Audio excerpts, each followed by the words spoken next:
Hi everyone, this is Brazos the Silver Hunter again. I'm out here, I'm setting up my White's DFX, getting it ready to go for a hunt. We're right outside Fred Moore High School, near Morrison Mills up in Denton, Texas. Let me flip you around, show you what I'm getting set up. Here's the back of my dirty car. Keep all my metal tech and stuff with me. So I'm currently just switching the battery packs off. The DFX, put new batteries in. We're going to set it up and go in Relic mode today. We are going to be hunting these freshly scraped streets and lot down here, right around Fred Moore High School. Is that high school? Fred Moore High School, yes. Running DFX with the stock 9.5-inch coil in Relic mode.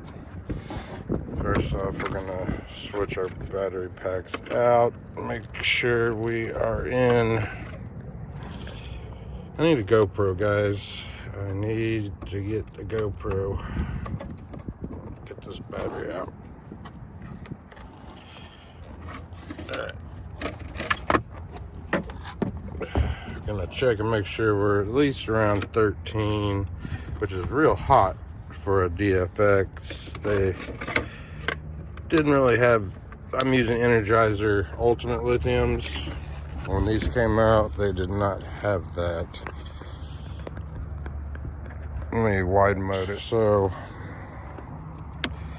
when these came out, Energizer Ultimate Lithiums went around. We're gonna check the battery.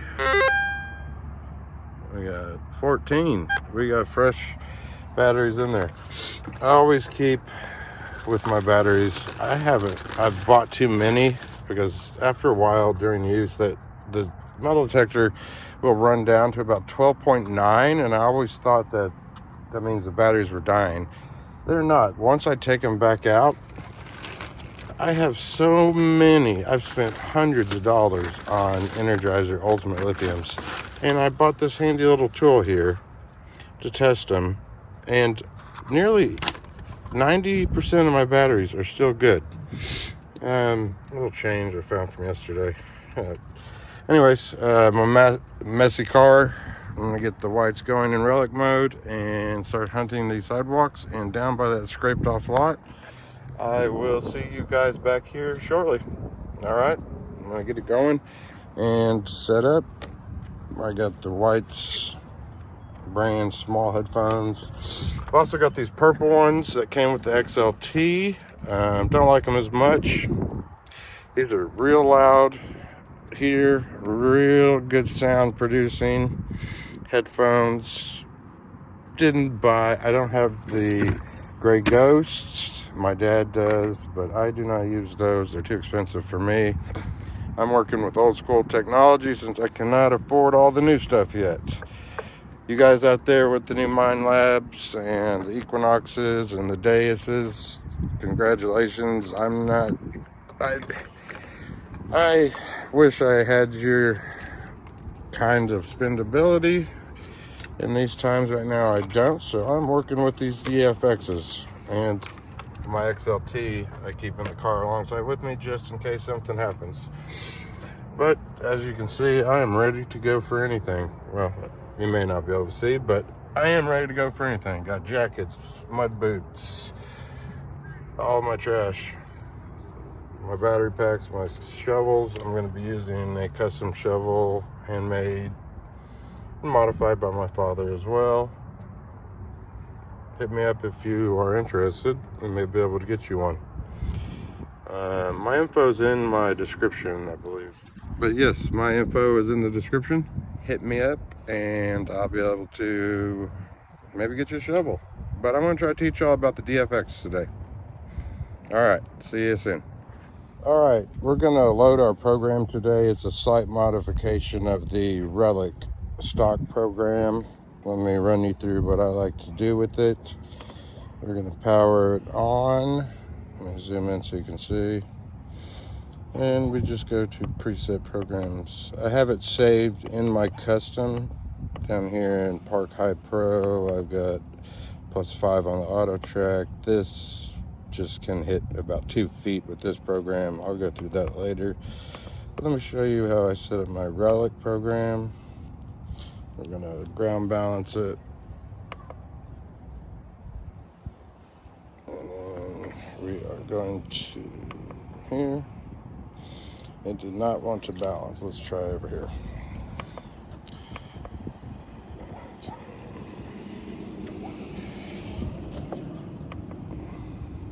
Okay, so we're ground balanced.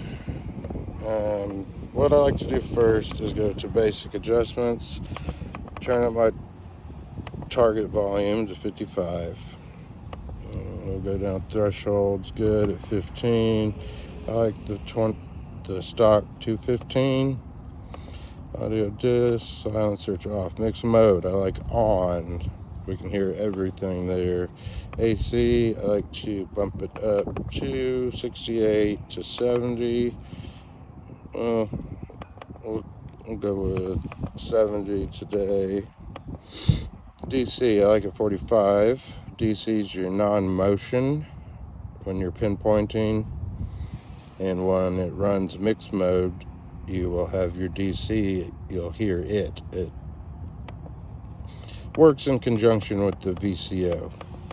So we're back at AC 45, DC. Your AC is your sensitivity in motion. When you're moving the detector, it's how much comes out.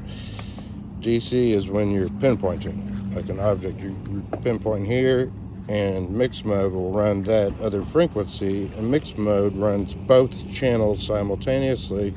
So you're hearing the DC on the VCO, which we'll get to in a second. And we'll back out, and then we'll go to Pro Options. Audio, first thing I like to do, make sure ratchet pinpointing's off.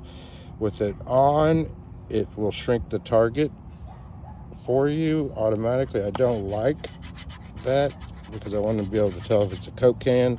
With it off, I can measure the exact size. So if, say that rock right there was a dime, I can measure it exactly the size. If there was a Coke can here, I can measure the exact size of the Coke can, up, down, instead of it shrinking the target to be in the exact middle of the Coke can over each pass. So we're going to leave that off. We're going to go to satellite speed. 7's okay with me. Tone ID.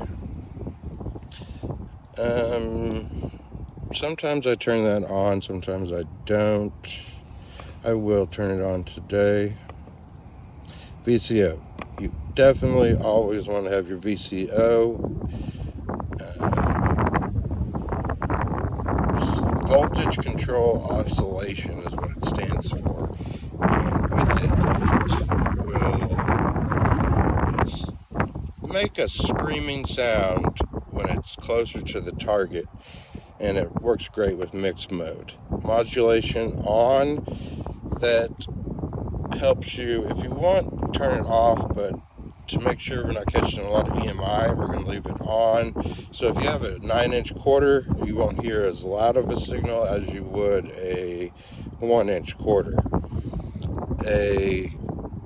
They'll still show up, even though at 9 inches you may not be getting the full 83 VDI. I'll show you some tests here in a minute when I pull out a quarter. With it off, a 9-inch quarter will sound and signal the same as a 1-inch quarter, but you will get a ton of iron beeping and it won't be too stable. I do turn it off sometimes when I know I will turn it off. Sometimes if I want to get real deep, but I don't today. I know there's going to be a lot of trash around here in this ground. So, also auto track on. I don't want it. You can watch track view, but you don't need to. The Meltec's supposed to do it. I trust it. Auto track speed 12.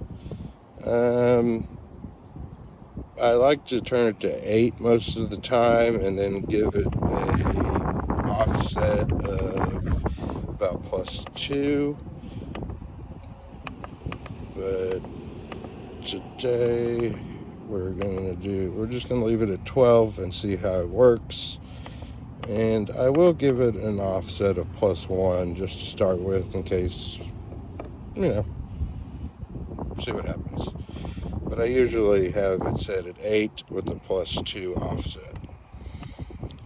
Track inhibit on GEB. This is where you don't change this. This is when you ground balance your course and your fine. It will do it when you first start your machine and ground balance it. Disk edit. Now in the Relic program, we are accepting 95. It looks like all the way through. Where did it stop? We're accepting everything to 0, rejecting -1. Alright, so we're just accepting all the positive numbers. Now that's where mix mode comes in. Mix mode will still show you, and I'll show you in a second, where you continuously hear the VCO running, and that monitors your ground. But when it hits a target in the positive range, non-ferrous targets, will beep, and I will take my headphones off and let you listen. If you want to block edit, you can do it here. We're not going to mess with it today because I just want to run a stock with a couple modifications. Learn accept. If you've lost one of your wife's earrings and need to find the other one in the yard, you can turn this on, wave it over the one earring you still have for just a little bit. So turn it on, sweep over the earring, let it learn it, and then you would hit. So I'm here. What you do is, if you're in a program on a DFX, all you gotta do is pull the trigger to start hunting. Down here, you pull the trigger here, which is also your pinpointer. But if you go back, it'll, with the up arrow key, it'll take you straight into the last place you were. So if you were to do a learn accept, you would turn that on, pull the trigger, wave over the lost earring, and as soon as it figured out what VDI number that was, you would press up on this arrow key, come back to this, and turn it back off. We're not doing that today. You can also do that with learn reject. If you're finding a ton of pull tabs and you have them in the ground, you can throw that pull tab down and eliminate that 21 to 25 or whatever it's coming up that day. Same with beaver tails or anything that you consistently keep finding at a park that you don't want. So it's cherry pick function. There's your recovery speed. It's on 25 for the stock. I like to be up to 28 sometimes, but since we want to go a little deeper, we're going to keep it at 25. Works well. Bottle cap reject is set at 4. That's fine. 2, I usually have it around 3 if I want to get deeper, but 4 is good. I don't want to do a lot of digging today. My back hurts real bad. Hot rod reject. You can either do 2 things. You can either set your hot rod reject to 15, which will eliminate your 95 here, which is a hot rock, and you have your VDI scale over here. So when you're looking, you've got hot rocks at 95, and that's the silver range though. Anything at 80, if you're getting correct VDI readings, which would have to be in ideal perfect conditions, you got 80 to 81's a silver dime. Regular dimes would be a 78. Pennies come in, wheat pennies come in sometimes around 78 as well, all the way down to where 70 is gonna be a Coke can, I guarantee you, unless it's deep. If it's deep, then it's a penny. If it's a 70 on the surface, I'll bet you $100 it's a Coke can. 70 to 73-ish. But if it's deep, that's probably an Indian head penny.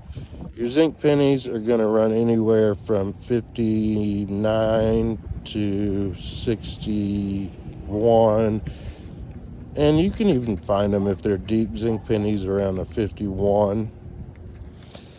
Pull tabs, and since I don't find many gold rings, I do not know much. I do dig everything, but just not lucky with gold rings. But gold starts mainly like a little, my girlfriend's gold ring is 10, or no, it was 10 karat plum gold. And it rang in right at that 12 actually on the VDI scale. Your nickels, if it's solid 18 or 19, and not on the surface, I know it's a nickel. I've never found a nickel at 21 to 25. They're always 18, 19. Buffalo nickels, any nickels, 18, 19. So maybe it's just my settings when I boost the power. But on here also, we're eliminating 0, which is your iron starts, your salt, your nails, your large iron, and this is all your ferrous. We're looking for our non-ferrous stuff up above 0 on the White's VDI scale. So back to here. We could reject this if we wanted to, but we're going to leave it on because when you have bottle cap reject, helps with the iron discrimination, but it also decreases your depth.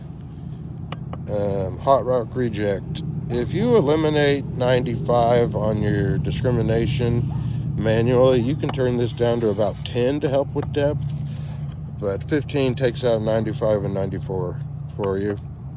Sweep speed is on a DFX. Now this is different than an XLT. On a DFX, your sweep speed is supposed to be based on this coil size by the width, and that's a 9.5-inch coil.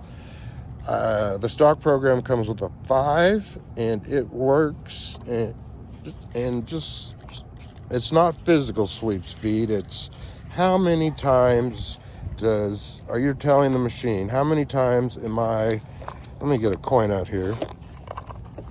So when you're sweeping, it's not your actual speed. It is going to be how many times your machine reads a coin. And I'll show you here with this standing Liberty quarter, no date on it. So I use it as my test silver coin.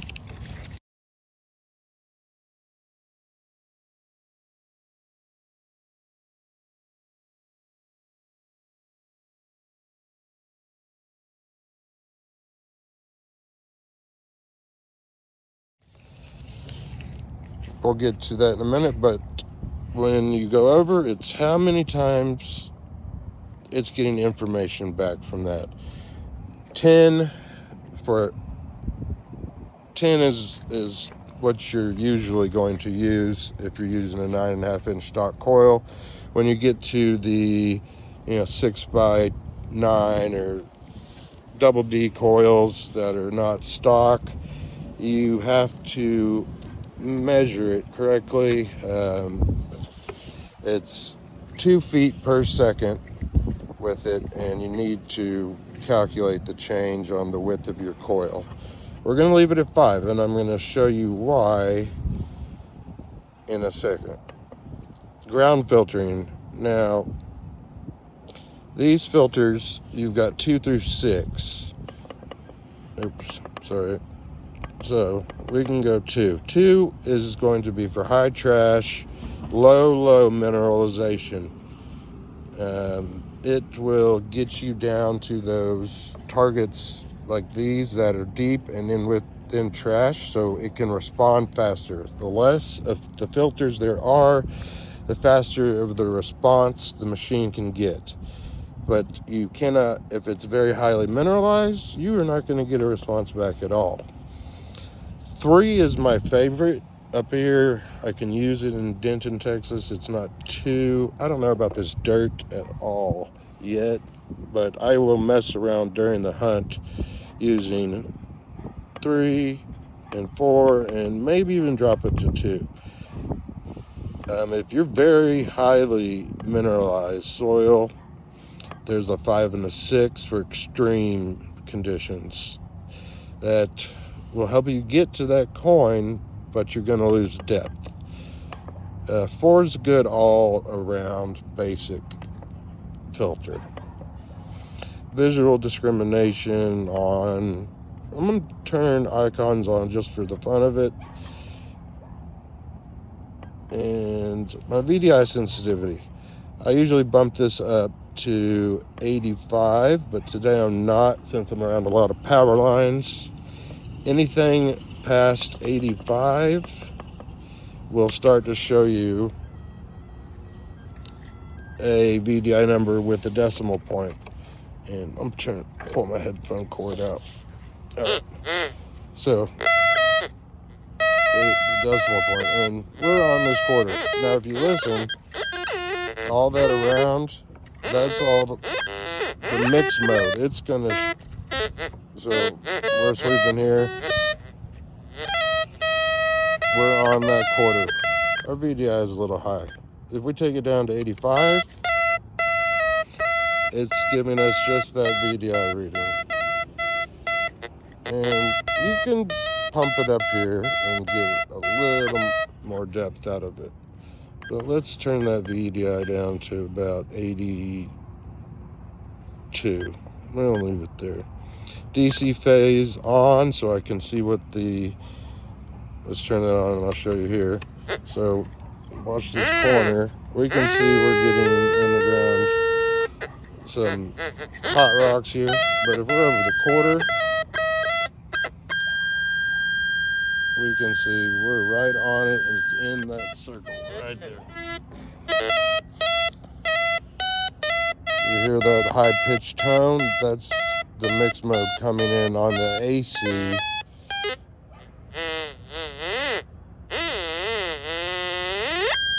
And that's what the VCO does. The closer you get, the louder it gets as well. Now let's go back. We have the DC phase on. Graph averaging on. Graph accumulate fade rate 8. I believe it's at the stock today. Now here's preamp gain. We're gonna bump that up just to 1. 2, if you bump it up to 3, I mean 1 more increment. Too much of this, too much AC, you're gonna find iron nails at 2 feet deep, and it gets old after a while. So I will also go back and forth between 4, 3, and 2 all day long. I do mess with them a lot. I'm going to use my best data mode. Best data takes both the 3 kilohertz and it takes the 15 kilohertz, and it tells you the best data. As the name suggests, correlate mode will take both of those and give you a reading if they agree, both frequencies. It helps in some situations that are high trash.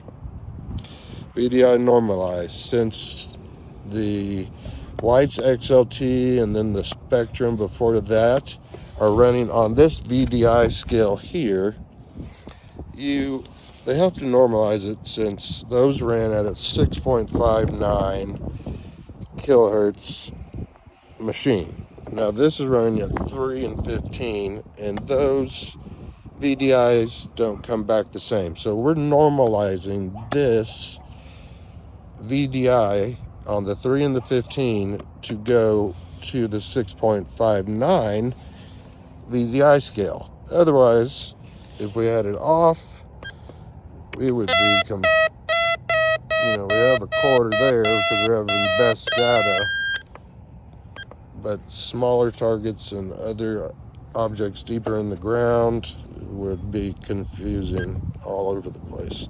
You can run, it's always going to transmit both frequencies, but you can have the machine, which is White's DFX E series. 2001 or so they made this metal detector.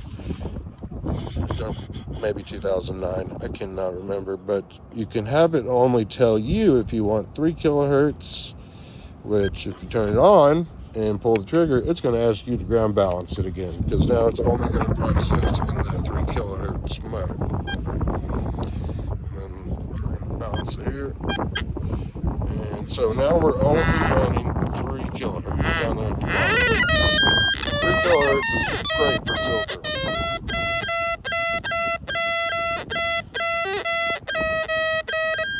But it will get a ton of EMI. If I get anywhere close to that power line right there, it's going to go crazy. So I do, well, here, you can also do one frequency, 15 kilohertz. You can process that. That's better for your gold. If you were looking for gold, but there's advantages and disadvantages for both of these. The 3 kilohertz loves silver. It loves deep, deep silver. 15 kilohertz loves the gold, the small earrings, those lower VDI numbers. However, it does not play well with iron. Iron and 15, this machine would be, this field, we would be destroyed. Same way, turn it on, pull the trigger, we're in 15 kilohertz, and this thing is gonna be all over the place.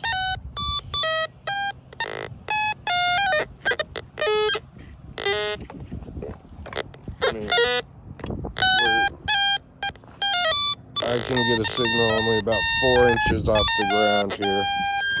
So we're gonna go back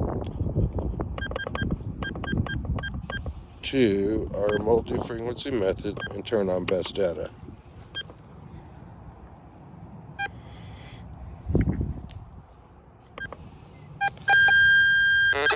Okay. Now with that DC phase we had on, we need to find a spot to balance it where there was no trash. So let's search around for a place where we're going to balance it. It does have two ground balance points. It'll track for you, so you don't have to ground balance it as much as an XLT. The tracking is very, very good on these. That's for whites. I do not know how it compares to a MindLab or a Deus. But let's go back into Pro options. We were on discrimination. We've got our sweep speed, ground filtering icons. We've got our VDI sensitivity. I'm going to bump that down just to 81. DC phase, on. Fade rate 8. Preamp gain at 3. I might have to turn that down to 2. Depends on the power lines. We're on our best data. VDI normalized. Now, even though these say off, they're still running because we have them running simultaneously, both 3 and 15 kilohertz. Now, that's about it. If we need to, want to go a little deeper, we can bump that up here. Just see what it sounds like. Make sure we're stable. Yeah, we are stable in the air. We're not getting any EMI up from the power line, so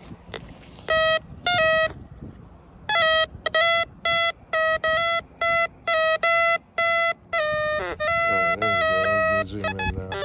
So we've got our quarter here, and I did not find this today. I found this weeks ago, but I'm using it as my test quarter. I'm going to throw a silver dime out with it and show you the separation of the two. A wheat penny, a silver dime. Hold on. So if you ever need to, you can just hit the menu button here. Just tell the machine to shut up for a minute if you're digging. It's a quick little trick. So we had the sweep speed I was talking about earlier, which is not your physical sweep speed, it's the machine speed at which it is receiving. So we had a 9-inch coil. We want the separation. So if you see,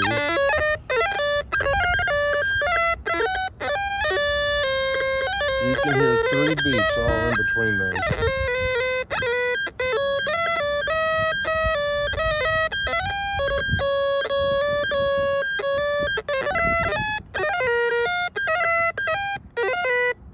Now, when we go to pinpoint,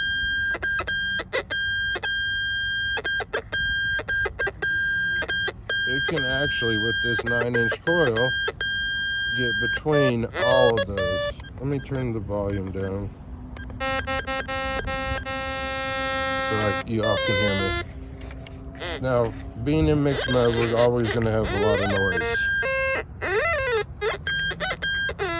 But we are picking up here, and you don't ever want to start pinpoint on your target, but we know we got one there. We got one there. And we got one there. Just listen. 1, 2, 3.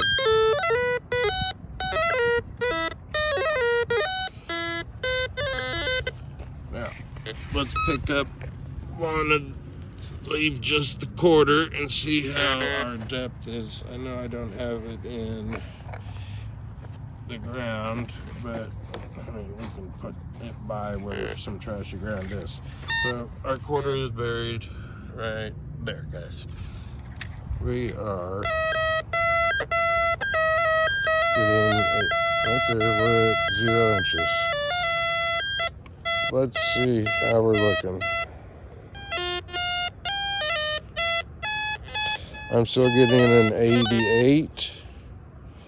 And I don't know if y'all can tell. Let me wide zoom it out. It's annoying, but you get used to it. So when we're swinging,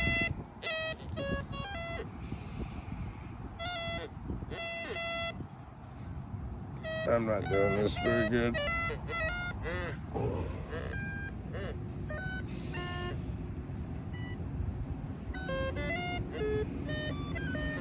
So we're getting 8 or so inches in a very trashy field right now. We could always bump that up if you want to hear very, very deep. Get that preamp gain up to there. I mean, I'm at 18 inches. There's no way the pinpoint is going to get it, but I'm getting a signal. And that high pitch in between the iron. Let me turn the menu off and throw a pull tab down. There's the tone ID, of course, is going to give you. So we got pull tab. We're running and then pull tab. And it's telling us right there, pull tab, it's at 0 inches. We're still picking it up at about 9-ish, about 13 inches there. Now these bars, the one on the bottom will tell you the closest it's ever been, and the top bar will tell you where it's currently at. So the bottom bar will increase because it's at 0, as the top bar will be where you currently are on the target. And there's a pitch difference. Pull tab.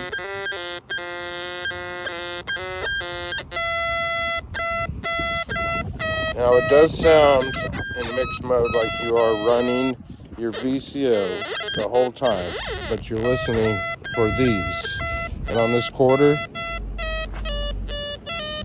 I'm at a very extreme depth here. I mean, this thing is past what my machine can pinpoint.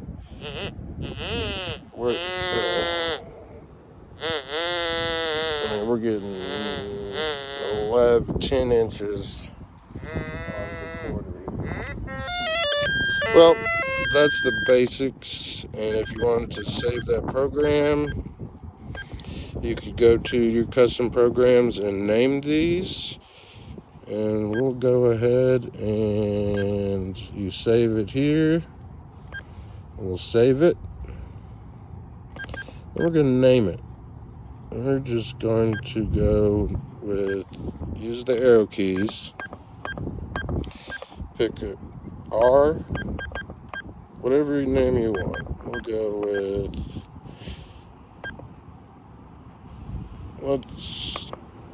let's name it Brazos Relic.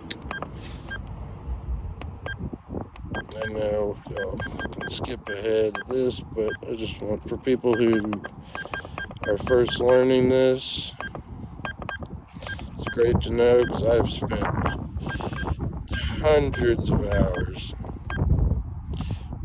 with this, switching over from an XLT. Even though they're similar, there's a learning curve. Alright, now enter, and anyways, we'll just name it Braz High Pro. Hit menu to go back, and we are going to load that program again. To waste, we're going to balance.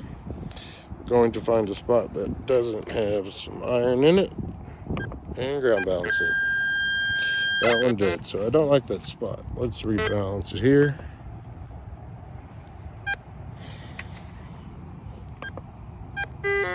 And we're good to go. You can squeeze the trigger and go hunting. I, however, do not want my preamp gain to go back, so what I'm going to do is leave it, put it back to 3, pull the trigger, and start hunting. I'm getting silver quarter, 84. If I ever want to get deeper, I can just hit that, hit it, pull the trigger, hit it if I want to go back, hit down, pull the trigger, and I'm still good to go. If you ever turn your machine off, as long as you don't take the battery out, you can turn it right back on, get your voltage, and don't do anything. If you want to go back to that program we just set up, pull the trigger, it'll go into that program, and we'll just balance it again. And we are still in my High Pro with all our settings we just made. Alright guys, time to hunt. I will show you some live digs here shortly. And thanks again. Please like, subscribe. I will be hunting. Talk to you soon.